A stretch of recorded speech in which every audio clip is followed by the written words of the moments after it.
বন্ধুরা, আমি আজকে একটা রেসিপি করে তোমাদেরকে দেখাবো।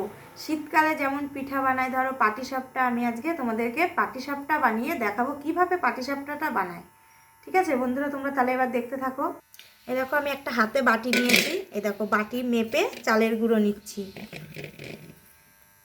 এই দেখো, এক বাটি চালের গুঁড়ো নিয়েছি।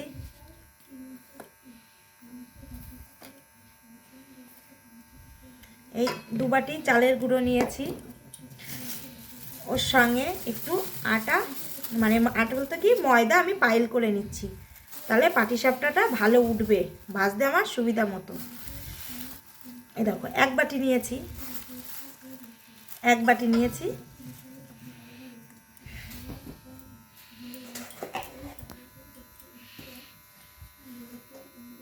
এবার স্বাদের জন্য একটুখানি লবণ দিয়ে দিচ্ছি। দেখো,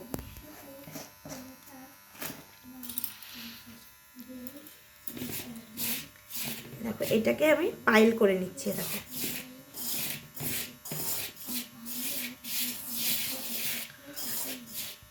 আমি এই স্বাদের জন্য যে লবণটা দিয়েছিলাম ওটা দিয়ে আমি দেখো মিশিয়ে নিয়েছি। এবার আমি এটাকে দুধ দিয়ে মাখছি। দেখো, অল্প অল্প করে দুধ দিয়ে এটাকে মাখতে হবে। আর মিষ্টির জন্য এখন শীতকাল, যেহেতু খেজুরের গুড়টা পাওয়া যাচ্ছে, আমি খেজুরের গুড় মিষ্টির জন্য ইউজ করবো এখানে। দেখো,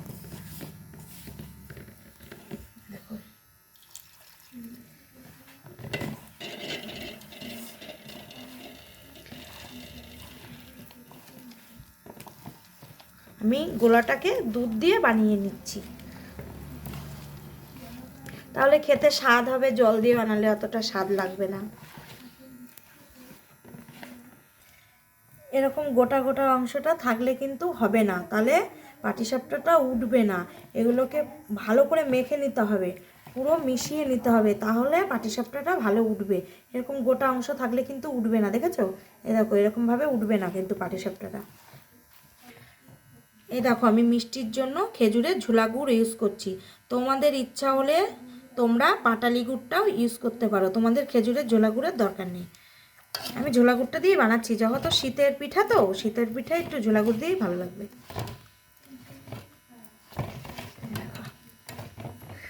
আমি দুধ দিয়ে মেখেছি, তারপরে তোমাকে এর মধ্যে আমি খেজুরের গুড় দিয়েছি। এর জন্য দেখো কি সুন্দর একটা সেন্ট উঠছে, এই গুড় দেওয়ার জন্য। শীতের পিঠা তো খেতে যাতে টেস্টটা লাগে, কিন্তু একটু লবণ কিন্তু তোমরা মনে করে দেবে, তাহলে স্বাদটা পাবে তোমরা খেতে। আমার মাখাটা হয়ে গেছে। দেখো, গুলাটা বানিয়ে ফেলেছি, দেখেছো? এই দেখো, এইভাবে গুলাটা ঠিক বানাবে, তাহলে পাটিসাপটা ঠিকঠাকভাবেই উঠবে। ভাজতে গেলে সমস্যা হবে না ভাজার সময়, দেখেছো? এই দেখো, আমার মাখা হয়ে গেছে। এবার আমি ভেজে তোমাদেরকে দেখাবো। দেখো, পাটিসাপটাটা দেওয়ার আগে এইভাবে তেল মাখিয়ে নিতে হবে, সাদা তেল মাখিয়ে নেবে তোমরা। এই দেখো, তাহলে পাটিসাপটাটা ভালো উঠবে। গ্যাসটা একটু কিন্তু আস্তে করে দিতে হবে। যাদের বাড়িতে ধরো এরকম চামচ নেই, তারা ইয়েতে দিতে পারো, ওই ছোটো বাটি থাকলে ছোটো বাটিতে করে দেবে, দিয়ে হাতে করে। দেখো, আমি এইভাবে করে দিচ্ছি। এই দেখো, ছোটো করে দিতে হবে এইভাবে, তাহলে জিনিসটা দেখতে ভালো লাগবে। আমি বেশি বড় বড় করছি না। এই দেখো, এইভাবে করতে হবে।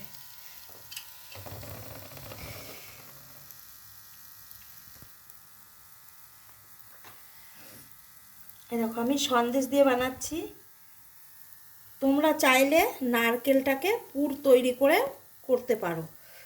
আমি নারকেলের পুর তৈরি করা আমি অন্য দিন অন্য ভিডিওতে দেখাবো তোমাদেরকে।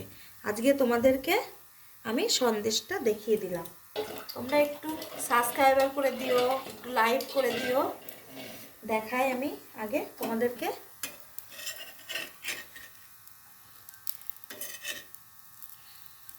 এই দেখো, এইভাবে মুড়ে দিতে হবে, দেখেছো? আড়াই প্যাচ হবে, এইভাবে হয়ে গেল পাটিসাপটা তৈরি।